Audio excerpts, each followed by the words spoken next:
आज एक मेरे पास एचपी का बोर्ड आया है, तो इसमें नो डिस्प्ले ऑन हो रहा है लेकिन डिस्प्ले इस पर नहीं है। तो एक एक करके मैंने अभी खोला हूँ, डस्ट वगैरह कुछ साफ़ भी नहीं किया हूँ। और खोलने के बाद देख रहे हैं कि इसमें प्रॉब्लम इसमें क्या कर रहा है। बाकी मेरा बोर्ड तो बिल्कुल दिखाई पड़ रहा है क्लीन, तो क्या है थोड़ा देखना भी ज़रूरी है।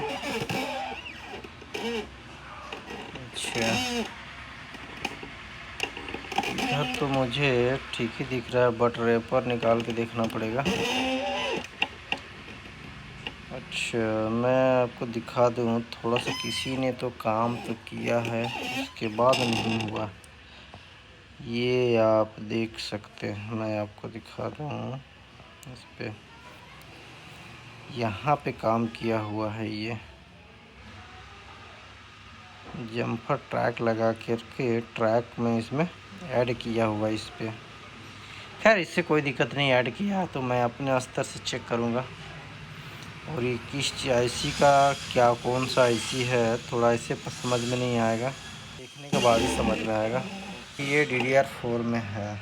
इसका मेरा पार्ट नंबर देख सकते हैं, इसका मेरा पार्ट नंबर है DA0X8BMB6F0।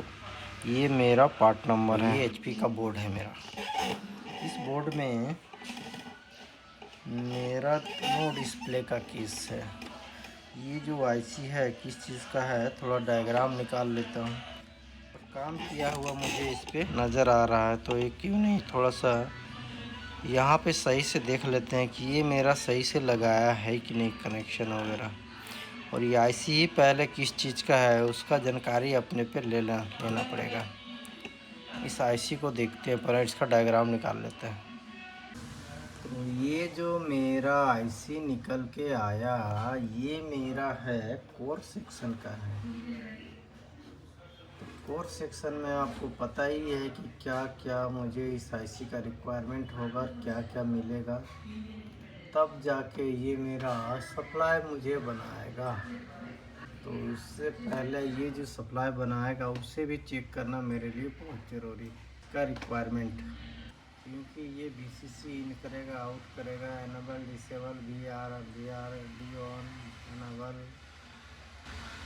ये सब देखिए। पावर सिस्टम भी चेक करना पड़ेगा।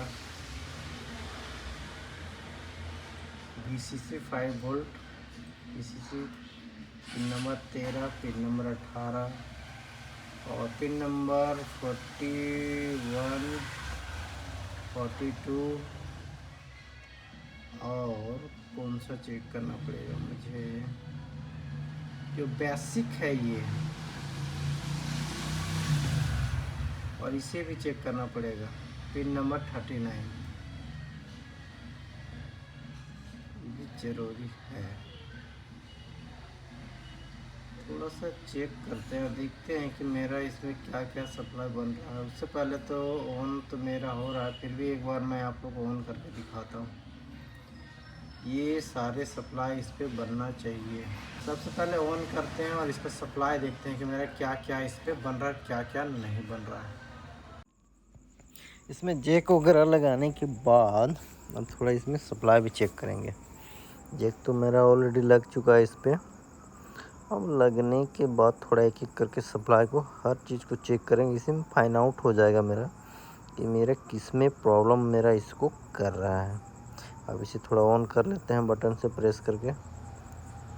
यस, ये मेरा लाइट भी ग्लो कर चुका है और ये ऑन भी हो चुका है बिल्कुल। अब ऑन होने के बाद अब इसका थोड़ा सप्लाई चेक करते हैं कि मेरा क्या क्या सप्लाई बन रहा है इस पर। थोड़ा इधर ही देख लेते हैं, एक ग्राउंड में रख लेते हैं। यस, ठीक है, 5 वोल्ट तो मेरा बिल्कुल सही बना। अब इसमें क्या सप्लाई बन रहा है मेरा, देखते हैं थोड़ा। यस, ये मेरा 3.3 का कोयल, दोनों मेरा 3.5 वोल्ट का कोयल ऑलरेडी बन रहा है इस पर। और ये मेरा कोर सेक्शन का, तो कोर सेक्शन में मेरा तो कोई सप्लाई नहीं मिला। अच्छा, दोनों कोयल अटैच है साथ में, तो इसमें थोड़ा चेक कर लेते हैं। इसमें भी मेरा कोई सप्लाई नहीं, बिल्कुल ही कोई सप्लाई नहीं दोनों कोयल में। ठीक है, कोई दिक्कत नहीं। आगे थोड़ा चेक कर लेते हैं इस पर 1 वोल्ट के यस, 1 वोल्ट तो बिल्कुल समझिए। और ये रैम अच्छा 1.2 मतलब ये मेरा रैम का कॉइल। और इसमें मेरा क्या ये पीसीएस को दे रहा होगा 1 वोल्ट का सप्लाई, बिल्कुल सही है।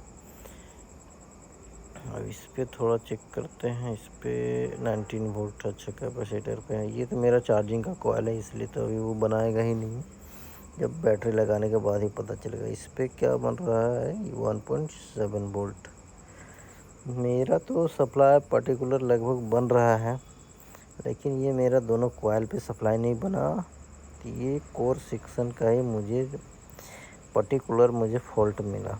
इसीलिए किसी ने जंपर जो भी मारा था तो कोर सेक्शन में पूरा करके देखा होगा। तो कोर सेक्शन का आईसी का रिक्वायरमेंट पूरा होने के लिए पहले जो पीसीसी आयो, एसटी आयो, ये आयो, इस तरह के जो 4 सप्लाई हैं, पीसीसी, एसटी, बीसीसी, जीएसटी बोलता हूँ, जीएसटी, बीसीसी, एसए, बीसीसी आयो, ये सब का जब तक से सप्लाई मेरे को नहीं मिलेगा कोर आईसी को, तब तक से कोर वोल्ट मुझे बनने को रहा नहीं। तो इससे पहले मुझे ये सब सप्लाई मुझे चेक करना पड़ेगा कोर सेक्शन में, तभी कुछ हो सकता है इस बोर्ड का। नहीं तो और क्या क्या इशू होगा उस पर इसके आगे भी चेक करने के बाद ही पता चलेगा। ऐसे तो पता नहीं चलेगा ऊपर से देखने से। आईसी का कोर आईसी का रिक्वायरमेंट चेक करना मेरे लिए तो अभी अच्छा बात नहीं है। सबसे पहले इसका बीसीसी आईओ सब मैं अभी डायग्राम में बताऊंगा क्या क्या इसमें बनना ज़रूरी है।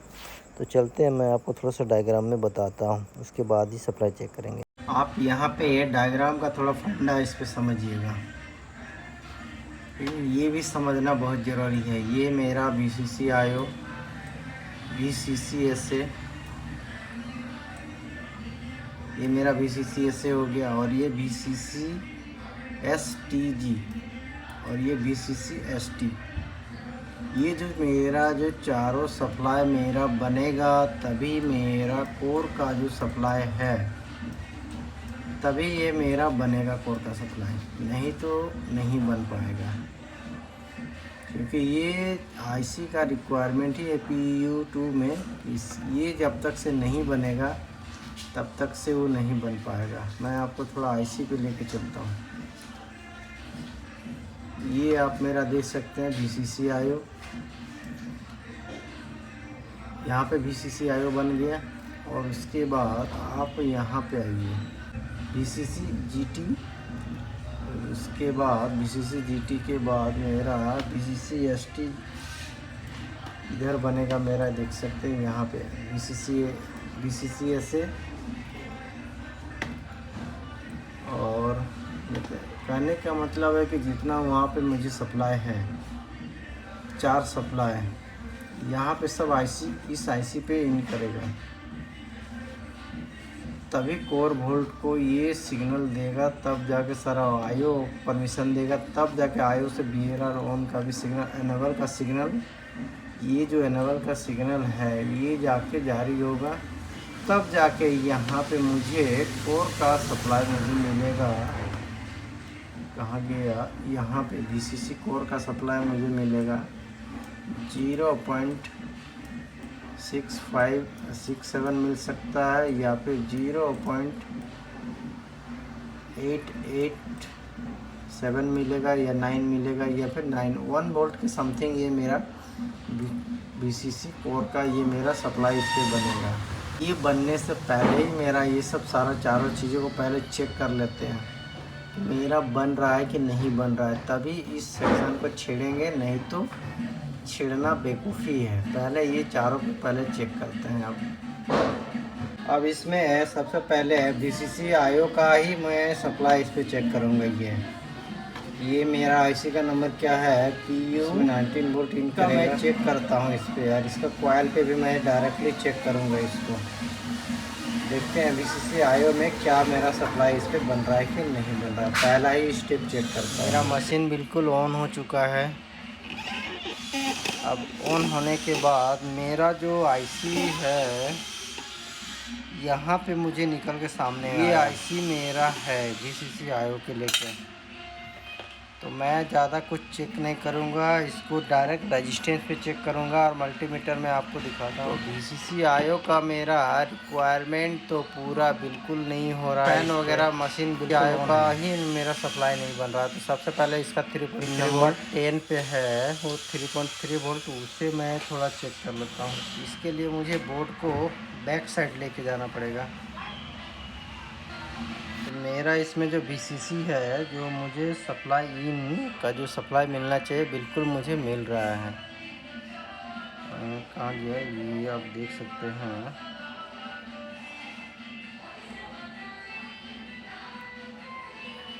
बिल्कुल ये मेरा बन रहा है 5 वोल्ट मिल रहा है। तो इसका आयो का एनेबल सिग्नल पिन नंबर 5, उसे थोड़ा ससोन का थोड़ा सप्लाई चेक कर लेते हैं। 3.3 वोल्ट होना चाहिए। तो ससोन का जो सप्लाई है मेरा इस पे पिन नंबर 6 का, इसमें जो मेरा कोई सप्लाई बन नहीं रहा इसका, जबकि बनना चाहिए था मेरा। इसका बैक साइड में थोड़ा सा मैं अच्छा से चेक कर लेता हूँ, क्योंकि उसके बाद ही मुझे चेक करना पड़ेगा। इसका कनेक्शन जो दिया हुआ है पीछे दिया हुआ है, तो पीछे का कनेक्शन पीछे से ही चेक करना पड़ेगा। आप मेरा इस पे देख सकते हैं कि 3.3 मिलना चाहिए था इस पे। 3.3 वोल्ट तो बिल्कुल मिल रहा है भाई ये साइड, और इधर मुझे नहीं मिल रहा है। तो एक बार इस रेजिस्टेंस को थोड़ा चेंज करके देखते हैं। ऐसे तो नहीं समझ में आएगा। अब इसको एक बार रेजिस्टेंस जो मेरे सामने में जो नज़र दिख रहा है इसे चेंज करके देखते हैं पहले, उसी से मुझे समझ में आएगा कितना के का रेजिस्टेंस है मेरा। इस पे 100 के का रेजिस्टेंस है, तो उसे चेंज करते हैं अब।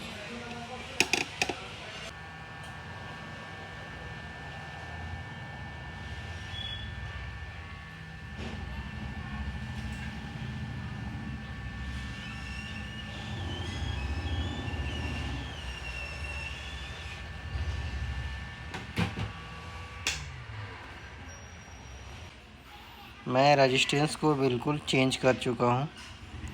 अब चेंज करने के बाद अब इसे थोड़ा ठंडा होने के बाद मैं इसे दोबारा ऑन करूँगा। थोड़ा ब्रश से साफ भी कर देते हैं। उसके बाद मैं सप्लाई भी चेक करूँगा उस पर।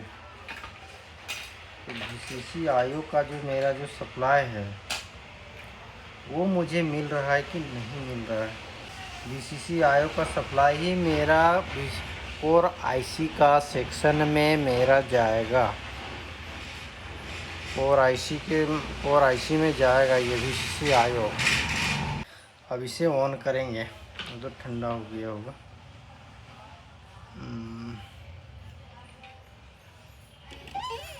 जो मेरा जो प्रॉब्लम है VCC आयो का मेरा बनना चाहिए। अगर नहीं बना तो मुझे तो प्रॉब्लम करेगा। ये मेरा मशीन ऑन हो चुका है। अब इसको रख करके मैं मुझे कहाँ पे चेक करना था, इस रेजिस्टेंस पे भी चेक कर सकते हैं। तो मेरा तो सप्लाई बन गया इसमें। अच्छा 6.9। तो आइए कोर IC पे भी मुझे सप्लाई इस पे बनना चाहिए था। बिल्कुल सेम सप्लाई मेरा बन गया, कोर IC में चला गया। यहाँ से सीधे मुझे इस वाले पॉइंट पे मैं आपको थोड़ा सा बता दूँ कि यहाँ से मुझे डायरेक्टली कनेक्शन इस वाले कोर IC पे डायरेक्ट इसका कनेक्शन है, इसके साथ में अटैच है। मेरा दोनों जगह सप्लाई तो बन गया। अब मैं थोड़ा यहाँ पे भी चेक कर लूँ। यस, मेरा कोर का भी मेरा सप्लाई बिल्कुल बन चुका है 6.8। मेरा बिल्कुल सही बना। थोड़ा सा मैं कीबोर्ड लगा के थोड़ा सा इसका डिस्प्ले भी थोड़ा देखता है कि मेरा डिस्प्ले कीबोर्ड में है कि नहीं। अगर आ जाए तो अच्छी बात है। थोड़ा सा मेहनत तो करना पड़ गया, लेकिन मेरा डिस्प्ले आप देखते हैं थोड़ा डिस्प्ले तो और कितना देर में आता है कि नहीं वो भी देखना जरूरी। यस, ये मेरा कीबोर्ड में बिल्कुल परफेक्ट डिस्प्ले भी बिल्कुल आ चुका है। तो मेरा जो निकल के सामने जो प्रॉब्लम आया VCC आयो ही मेरा इस बोर्ड पे नहीं बन रहा था। अगला ने जम्फर मारा, मैंने इसको अभी तक कुछ किया नहीं हो इसको। अगला ने किया तो जैसे का तैसा ही, मैंने सिर्फ साफ़ कर दिया और मैंने कनेक्शन देखा था, बिल्कुल कनेक्शन किया हुआ सही था। लेकिन इसमें जो प्रॉब्लम निकल के सामने आया VCC आयो का। चलिए दोस्तों, थैंक यू। अब इसको एक बार बोर्ड को कस के एक बार देख लेते हैं। तो इसमें सारा कुछ सेट कर लिया हूँ और जैक वगैरह लगाने के बाद अब इसे एक बार ऑन करते हैं और इसका डिस्प्ले देखते हैं। यस, मेरा लाइट भी ग्लो कर चुका है। अब डिस्प्ले का इंतज़ार है, क्योंकि इसमें VCC आयो का प्रॉब्लम मेरा सामने निकल कर आया था। ये मेरा बिल्कुल आ गया डिस्प्ले। VCC आयो का मेरा इसमें प्रॉब्लम निकल के आया, क्योंकि VCC कोर का सप्लाई नहीं बन रहा था। तो कोर का सप्लाई बनने से पहले ही मैं इसे चेक किया था कि VCC आयो का सप्लाई मेरा बन रहा है कि नहीं बन रहा है। तो नहीं बन रहा था, इस वजह से ये मेरा प्रॉब्लम करके आया और ये मेरा प्रॉब्लम था। तो ये मैं ऑलरेडी सारा कुछ कर चुका हूँ और बना भी चुका हूँ इसको। अब इसे बनाने के बाद इसे आप पूरी तरह से अब इसे कस देंगे। थैंक यू दोस्तों।